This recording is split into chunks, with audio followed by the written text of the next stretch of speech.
നമുക്കൊന്ന് beef mince ചെയ്തെടുത്തിട്ട് വേവിച്ച ബീഫ് ഒന്ന് മിക്സിയിൽ കറക്കി എടുത്തിട്ട് അതുകൊണ്ടൊരു മസാല ഉണ്ടാക്കി നമുക്ക് നൂലപ്പത്തിൻ്റെ ഉള്ളിൽ വെച്ചിട്ട് ഒരു നൂലപ്പം ഉണ്ടാക്കും. അതിന് വേണ്ടി സബോള, ഇഞ്ചി, വെളുത്തുള്ളി, പച്ചമുളക്, മല്ലിയില, വേപ്പില ഇതെല്ലാം നമുക്ക് വഴറ്റിയെടുക്കാം. മസാല ഉണ്ടാക്കാനായിട്ട് നമുക്ക്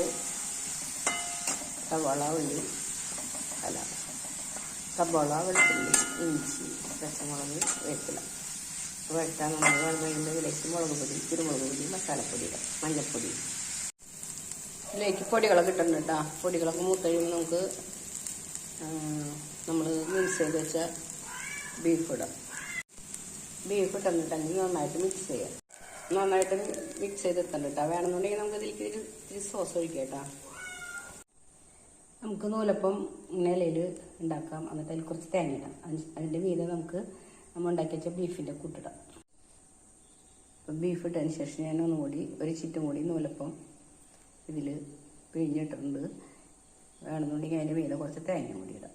എന്നിട്ട് ഇത് ആവിയിൽ വേവിച്ചെടുക്കാം. നൂലപ്പം ഇവിടെ റെഡി ആയിട്ടുണ്ട് കേട്ടോ. ഇത് ചിക്കൻ വെച്ചോ മറ്റെന്ത് പച്ചക്കറികൾ വെച്ചോ അതല്ലെങ്കിൽ കൂണ് പോലുള്ള ഐറ്റംസൊക്കെ വെച്ച് നമുക്ക് ഇങ്ങനെ ഉണ്ടാക്കാം കേട്ടോ. നമുക്ക് അടുത്തൊരു വീഡിയോയിലൂടെ കാണാം. നന്ദി.